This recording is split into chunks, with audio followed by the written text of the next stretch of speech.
ada framing seakan Anda sedang digiring. Nah, biar nampak muka ya.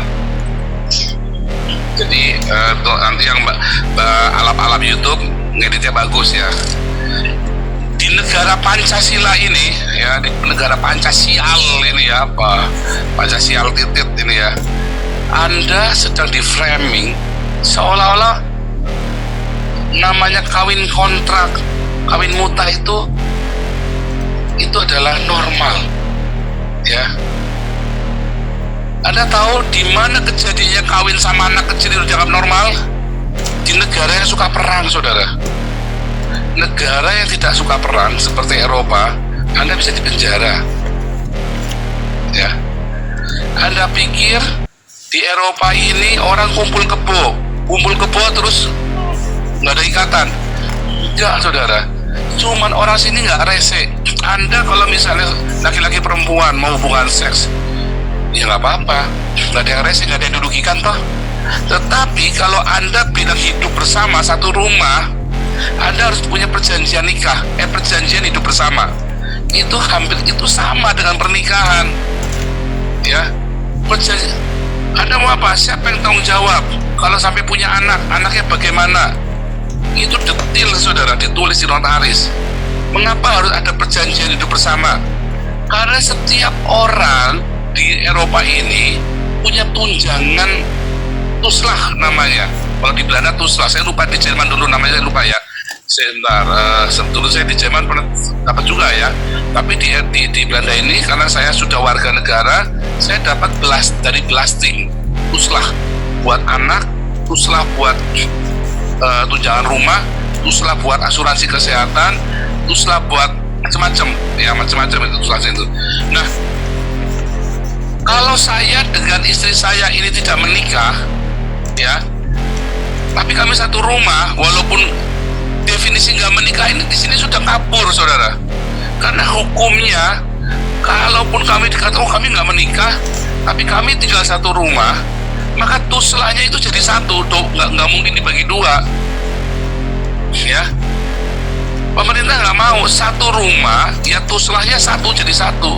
Istri saya asuransi kesehatannya ikut saya, tunjangan rumahnya ikut saya, tuslahnya itu ya ikut saya, anak saya asuransinya ikut saya. Kalau kami tidak tinggal satu rumah, maka istri saya dapat malah lebih besar. Tetapi begitu kami tinggal satu rumah, Summon Leven, ya hidup bersama, kami hidup di dalam satu ikatan. Itulah pernikahan. Namanya orang hidup bersama dalam ikatan, dalam sebuah ikatan, itu pernikahan namanya. Nah, ada pernikahan dengan cara Kristen, dengan cara Islam, dengan cara saya ateis kok. Ya, itu tetap pernikahan namanya. Ya, ada pendeta-pendeta tolol, ya. Loh, karena itu suaminya dulu menikahnya Islam, maka dia boleh cerai menikah sama orang sendiri. Pendeta goblok, saudara. Sama saja, itu tetap namanya zina. Ya, kalau di dalam kekristenan namanya zina. Cuman itu kan di dalam kekristenan. Nah, cuman kalau si pendeta ini ngomongnya gara-gara dia menikah Islam lalu dia cerai sama suaminya menikah sama orang Kristen, oh itu boleh. Siapa bilang itu juga namanya zina? Ya, hanya kita tidak mempersoalkan zina itu sekarang. Kita mempersoalkannya adalah poligami. Boleh nggak satu rumah perempuannya nggak boleh? Nggak boleh. Ya, Anda mau pilih laki-laki perempuan apa laki-laki atau perempuan? Nggak ada poli, itu nggak ada ini. Bahkan Anda mau jadi homo saja nggak boleh poli loh. Nggak boleh. Ada aturannya di sini. Wah, ngeri ya. Ngeri. Ternyata negara kafir ini lebih beradab, lebih Pancasila daripada negara Pancasila titit. Ya.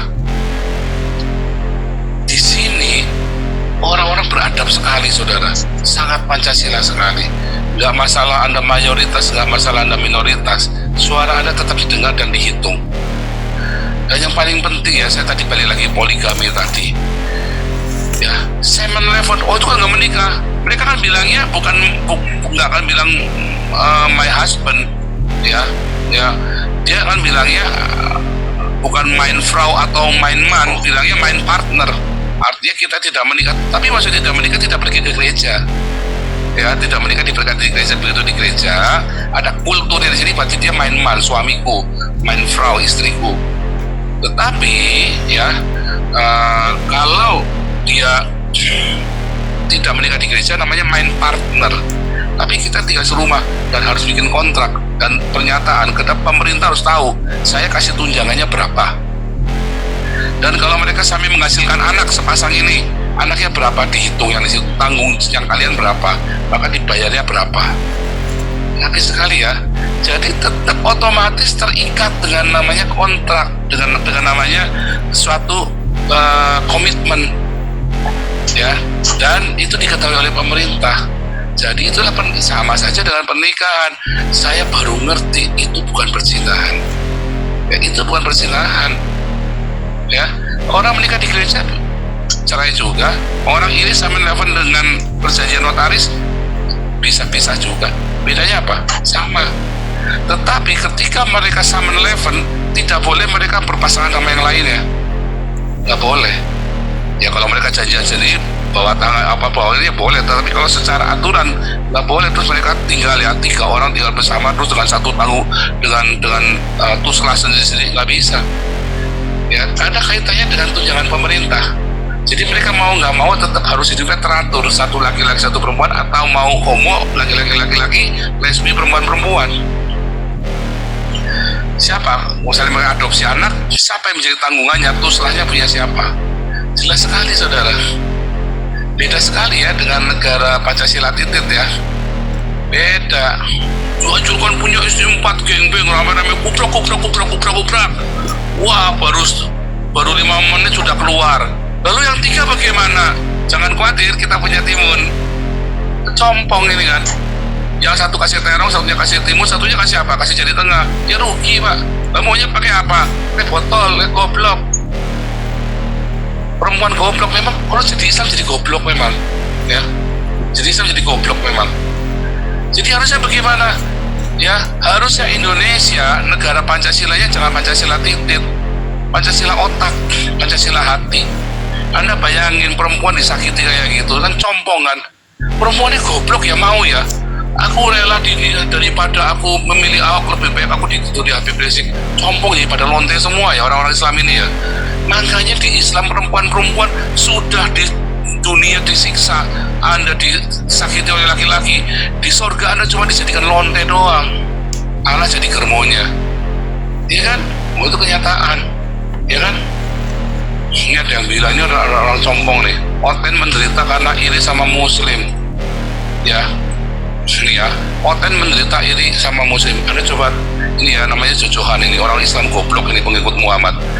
Kamu ya, tanya sama anaknya kamu, kalau istri kamu, ya kalau mamahnya, kalau ibunya anaknya kamu itu kamu sakiti, terima nggak? Ya kamu karena orang Huana sih ya, Huana Islam jadi ya terima. Tapi kalau orang tenggelam, biar orang gelenteng, nggak terima.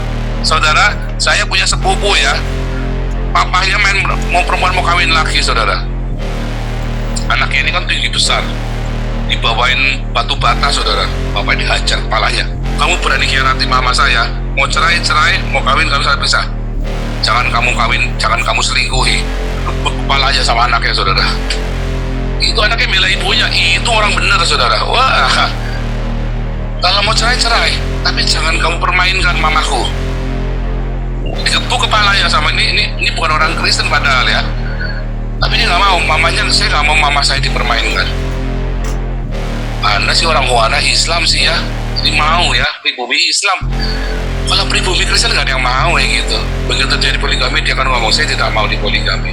Makanya Anda perempuan Islam jadilah Kristen supaya jangan dipoligami. Ya, serius. Oh pernah ada kesaksiannya namanya pernah ada kesaksian, saya nggak sebut namanya lagi ya karena udah lama ya. Pernah ada kesaksian di tempat kita. Simple sekali. Ya ini ikut pemuridan di kelas evangelis kami waktu itu. Saya tanya, loh Bu, Ibu ini kenapa Ibu jadi Kristen? Apakah Ibu mengalami perjumpaan dengan Yesus atau ditemui malaikat? Enggak tuh Pak Paul, dia cengengesan. Saya cuma takut dipoligami Pak Paul. Serius, dia cuma gara-gara takut dipoligami saja makanya jadi Kristen. Dan memang akhirnya nggak dipoligami dia, ya.